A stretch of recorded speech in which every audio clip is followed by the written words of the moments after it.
typical Orton. We've come all the way across from the oceans.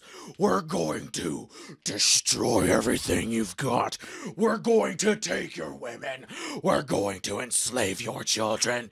And your men will fall by the might of our axes. And you know who we are. We are the War Raiders! Dun, dun, dun, dun, dun, dun, dun, dun, dun, dun.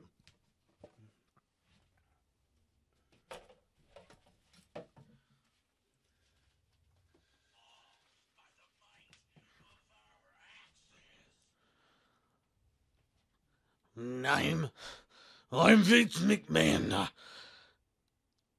This looks like quite the Viking Experience. That's who you are, the Viking Experience. I think that's pretty much went down. What went down?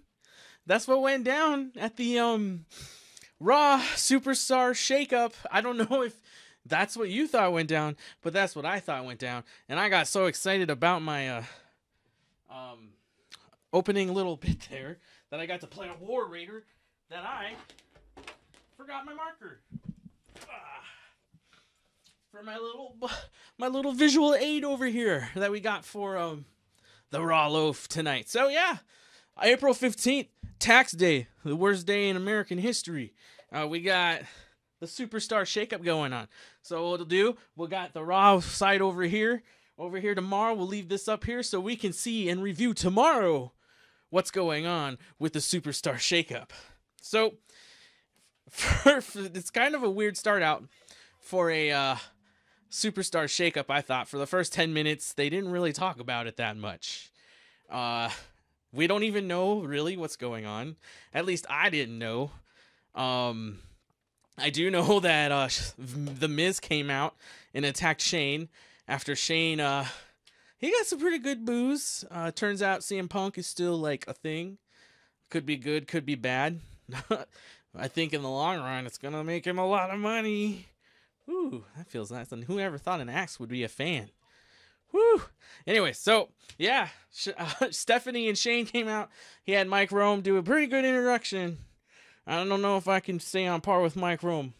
But The Miz came out, beat up Shane. I guess it's official. It was kind of weird to me. I mean, all these guys kept coming out. And, hey, look, they're on Raw. But, like, they never, like...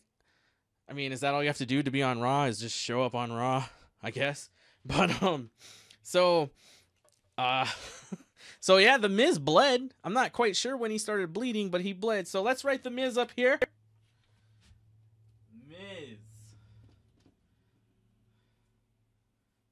Is that good or is that bad for Raw? I think The Miz naturally, I feel, is at home on Raw. I don't feel like his home is SmackDown Live. So this is good. So that's a good one. And then they cut to a video package, which was kind of weird. I'm so used to there being so much stuff going on, like, right away. But I feel like they need to let WrestleMania die down.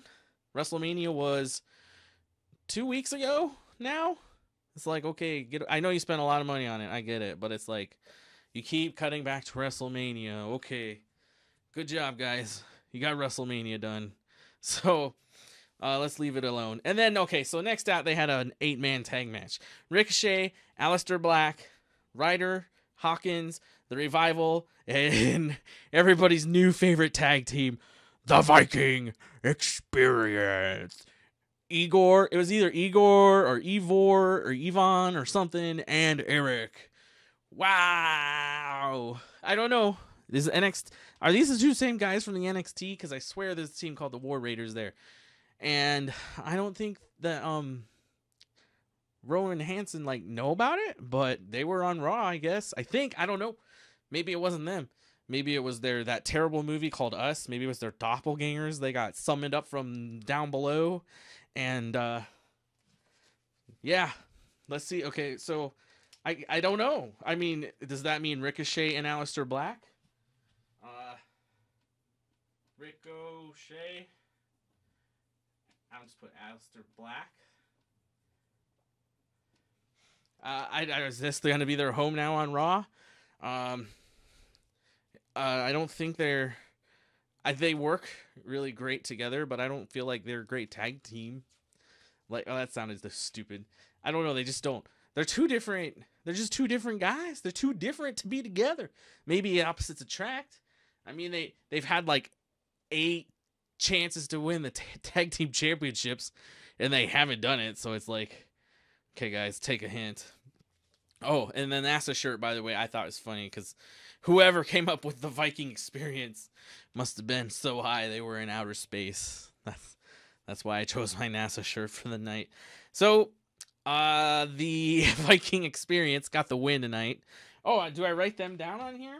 Vikings? I'm just gonna put Vikings. I think they win. I mean, I don't know. Are they? I don't know if they weren't in the graphic later on. They're like, look at all the new superstars, and Eric Young was on there, and we never saw Eric Young. We did see Cedric Alexander in like a video package.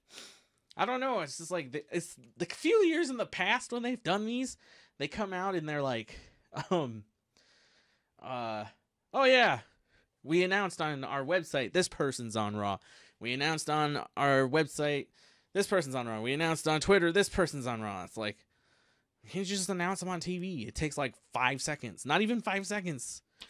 But anyways, I'm just a fat guy in a room with a Viking axe and a Viking beanie. Ooh, I almost said beaner. Would that get me in trouble? I don't know. But so the Viking Experience hit their Fallout for the win. And then they announced Cedric Alexander. And then the Shield, little commercial for everybody. The Shield's going to be on the WWE Network on Sunday night at 6:30 p.m.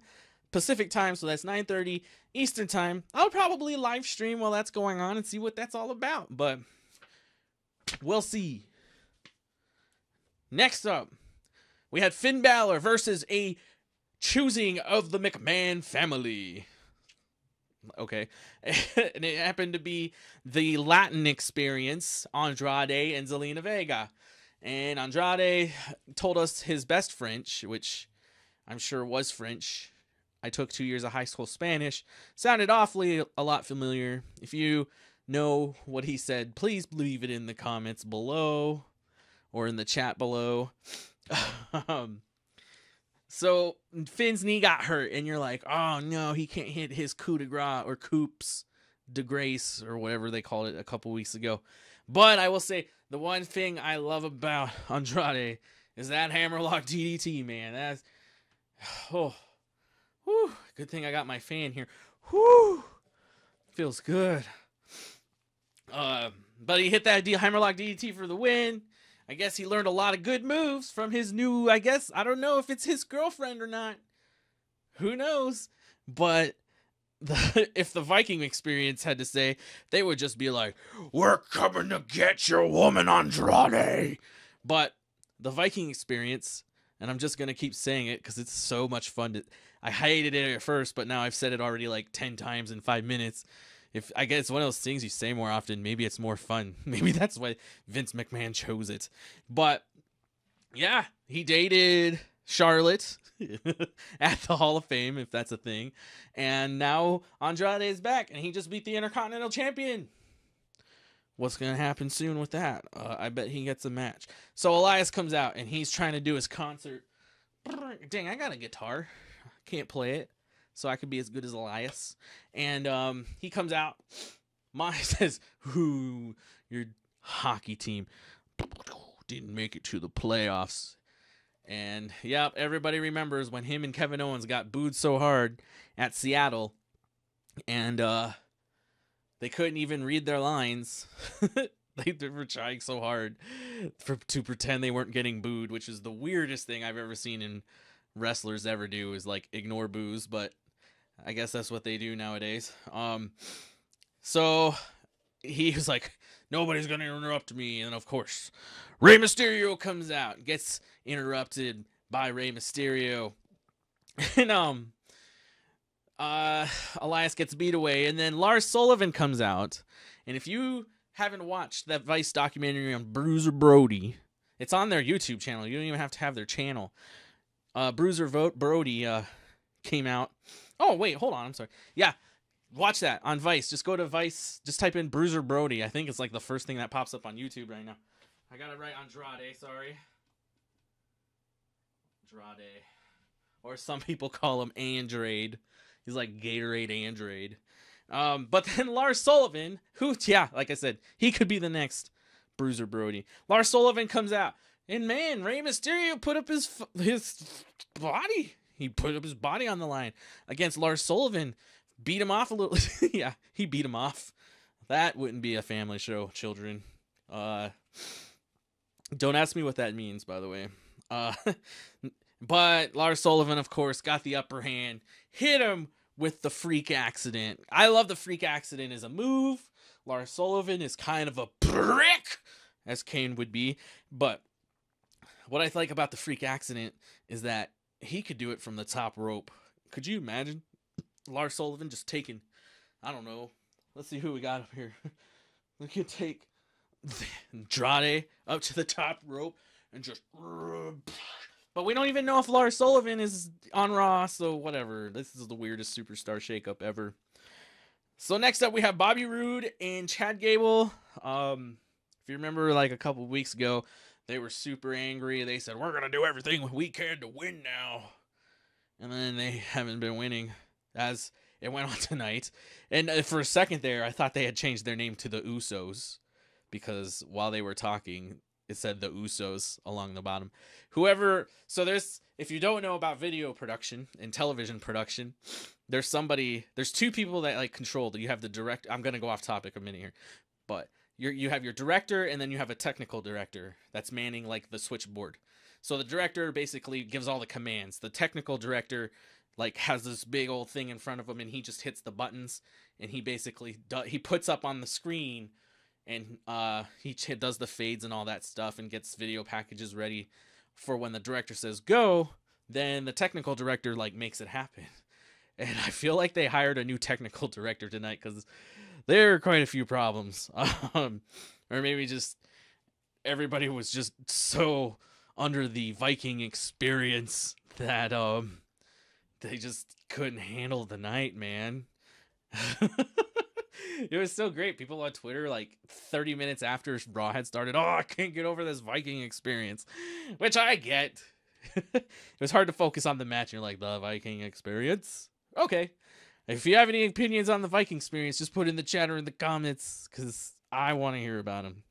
The more jokes you got, the better. So, yeah, the Usos, they get their win over Bobby Roode and Chad Gable.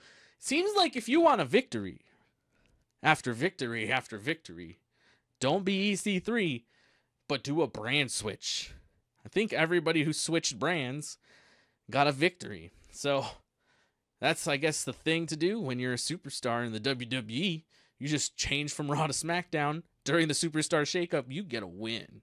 So EC3, if you want to win, go tomorrow to SmackDown. Moment of Bliss was up next with Sami Zayn. I think they could have changed it to an hour with Sami Zayn, because I think Alexa Bliss in like 10 minutes said like 20 words. She went off about something about him being perfect. I wasn't really paying attention to her. Sorry. But yeah, the first like 8 minutes of this whole thing was Sami Zayn dancing to his music. Where is he at? Oh, he's up there on Raw. I got him up there. I think he's staying on Raw. I don't think he's going to go to SmackDown, because we got our list to go. Oh, the Usos. Sorry, I'm not like... This is the first time I'm writing on a board while I'm talking. This is my practice attempt at being an instructor at a college. I'm just kidding. As if... Maybe I should do that. Would that be cool? If you were in college and they offered a history of pro wrestling class, would you go? Let me know in the comments below. I'm not as nearly as knowledgeable. I could do the research, but I feel like there's a lot of other people who could do a better job at talking about that than me. But anyway, Sami Zayn, it didn't make sense. He was out there partying with everybody, and then he said everybody sucked, and then everybody booed him, and I'm like, you knew he was gonna do that, people. When I was a flight attendant, the people from Montreal smelled like Cheetos and like feet mixed together, like dirty feet. dirty feet you would want to hack off. And when I was flight attendant, whenever I flew to Montreal, like I felt like every other time they were rude to me because I didn't speak French, and they smelled like feet and Cheetos. So, but Team Sterlo on Twitter went to Montreal a couple weeks ago. He said he had a great time. So good for him. So up next, we have the Iconics taking on Bayley and Naomi. Whoo! I don't know this whole story with Sasha, but Sasha has not appeared for a couple weeks now. And what's his face? Corey Graves must hate Sasha Banks, because when Naomi came out with Bayley, he said Bayley went and got a partner upgrade. And when Sasha Banks comes back, she can tear down Corey Graves. He's had a bunch of concussions, which is why he can't wrestle anymore. So she should just take, I don't know, she can take a sword. She can be like, I'm Sasha Banks, and I got a sword. And then it's Corey Graves. I mean, because he said she sucked. Sometimes I feel like that's all you need to do to a woman to get her to kill you. Naomi gets the win with a split-legged moonsault off the top rope against the newly crowned women's tag team champions. So Naomi appeared, but we are not sure if she's actually on Raw. Naomi. So there we go. We got Naomi. Next up. So yeah, here we go. EC3 comes out. He comes out and he didn't say anything. I guess he could have said something because they went to a commercial break, but Michael Cole said he wanted some competition. And Braun Strowman comes out and basically just destroys EC3. It wasn't a match. He just killed him. It's unfortunate because EC3. Oh, but everybody's like, oh man, EC3 is getting killed. Everybody hates him. He's not doing good. But if you did listen to the commentary, Michael Cole, he did say he is breaking down. Braun Strowman is breaking down EC3 to 1.5. So that's an increase, Michael Cole. 1 to 1.5 is an increase. So I don't know if Michael Cole just messed up. Just like we'll talk about Drew McIntyre messing up here soon. Then they cut to a little like graphic thing, like I was talking about earlier, and they just out of nowhere they had Eric Young.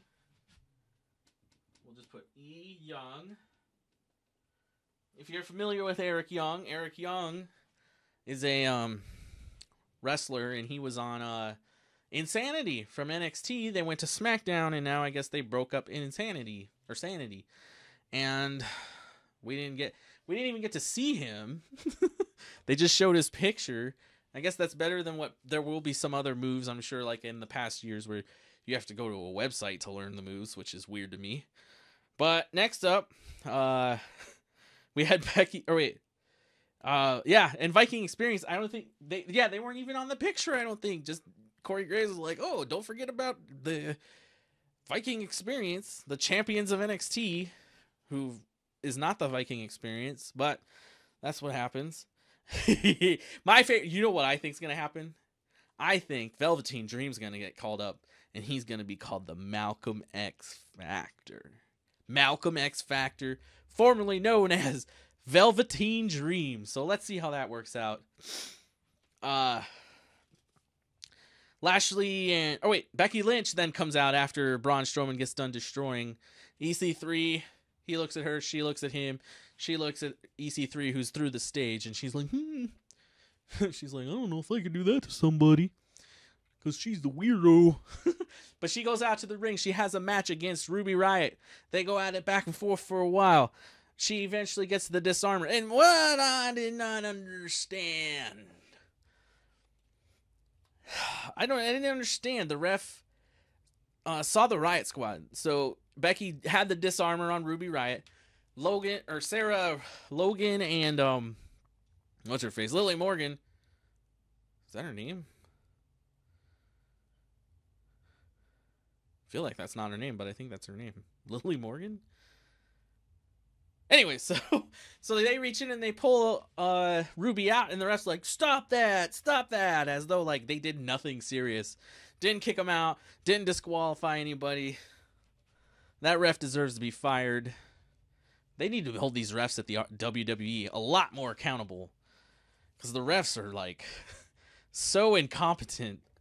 I really hate how incompetent the refs are. It's like, I'm here to watch a match, yet the referees, I feel like the referees, they asked one of the referees, they said, oh my God, who are those two Viking looking dudes? And one of the referees went, well, that's the Viking Experience.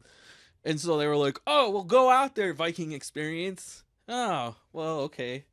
But yeah, the referees are like that bad in WWE. WWE, if you want me to, I'll come ref for you. You pay me $69,000 a year plus, but you're paying my travel and you're paying my hotel rooms. You're paying for everything if you're only going to pay me $69,000. I don't know. Independent contracting kind of screwed me over this tax cycle. So there's that. So eventually, yeah, I'm getting off topic, but Becky Lynch put the disarmor right there on Ruby Riott in the middle of that ring, and the ref did his job and counted her out. So congrats to Becky Lynch, who just like hung out in the ring for the next 10 minutes for like no reason. I guess if you're the champ, you can just hang out in the ring forever. Now were there any... No. So we have no new people on Raw for the last like 30 minutes.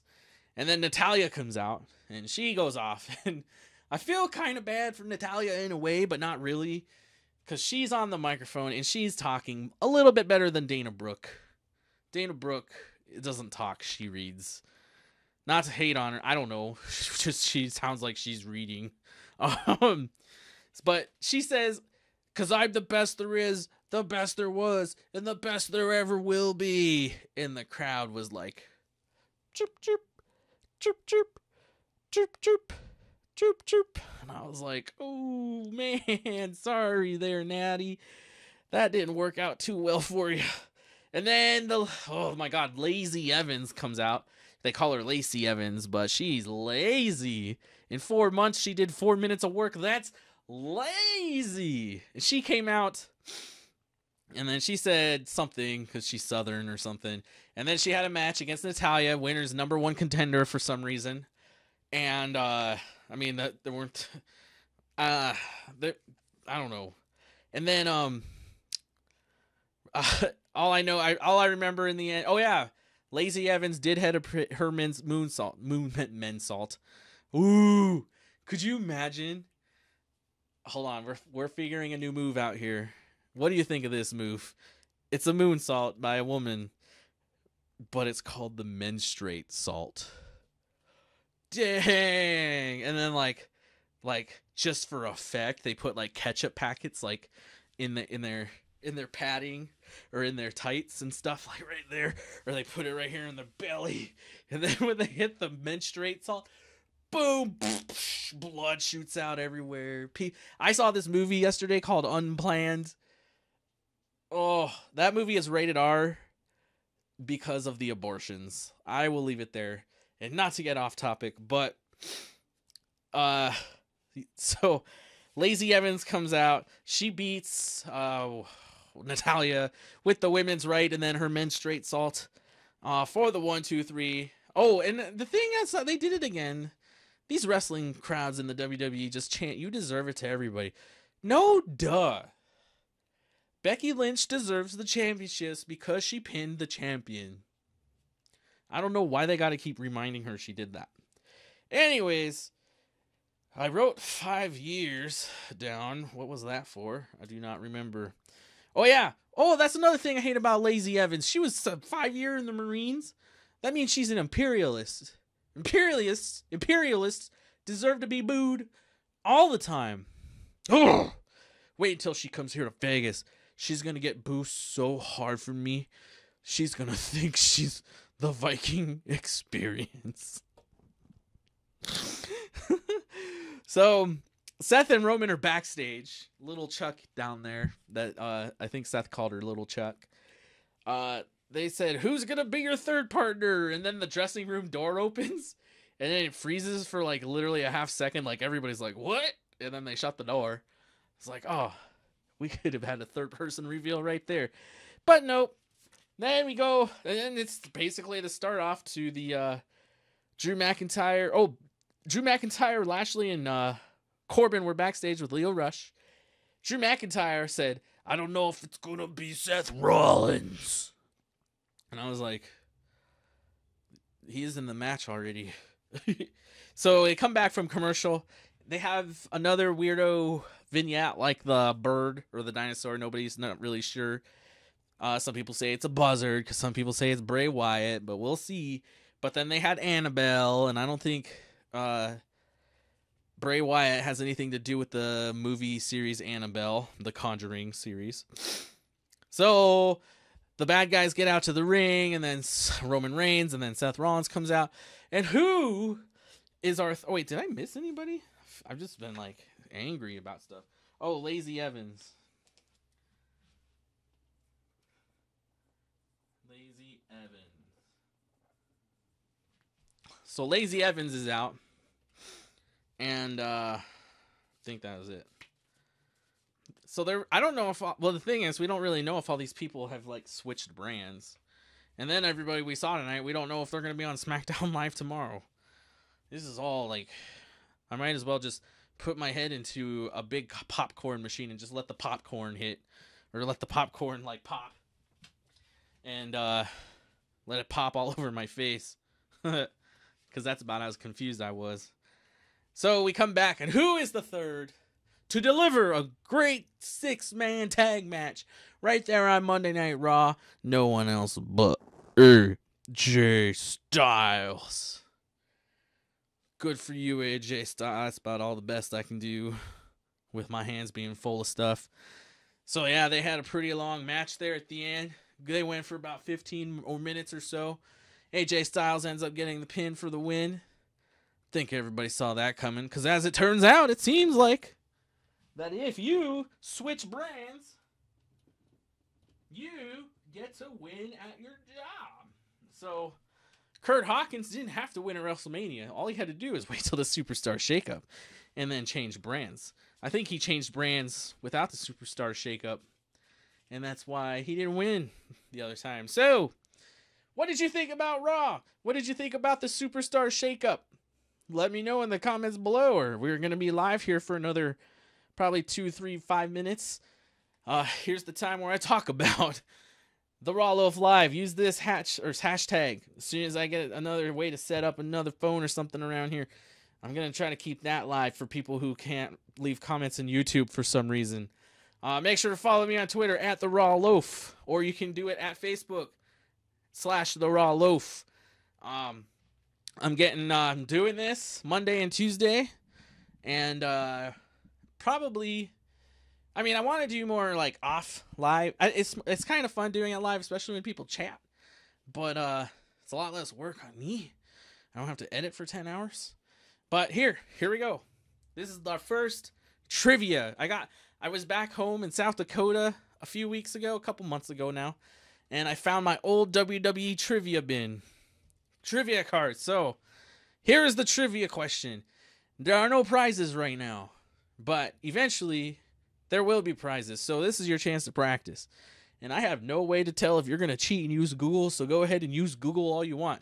So your first question is, leave your answer. I mean, you're not going to get anything. You'll get a thumbs up from me, or I'll follow you on Twitter, I guess, because I'm a big deal. Because I am not the Viking Experience. I am but a lowly the Raw Loaf on Twitter. But I am not the Viking Experience, so I don't know if my follow will mean anything to you. But here is your question. At the 1991 Royal Rumble, Sergeant Slaughter's opponent was who? First person to tweet me on Twitter with the correct answer will get a follow. And if you already follow me, I didn't think of this far ahead. But right there on Twitter, follow at the Raw Loaf. Or you can just go to Facebook. You can leave your answer there, but I don't check Facebook as often because my Facebook account is not as active. But I still update. I still check it, just not as much. Or you can tweet the hashtag the Raw Loaf. And to close this off for the night, I'm going to put everything down. The Viking Experience is now on Raw. If you have a problem with the Viking Experience, you're gonna have to take it up to the people who made us change our name. Because they can't do anything about it. Anyways, thanks for watching. Tune in tomorrow after SmackDown Live. We'll talk more Superstar Shake-Up then.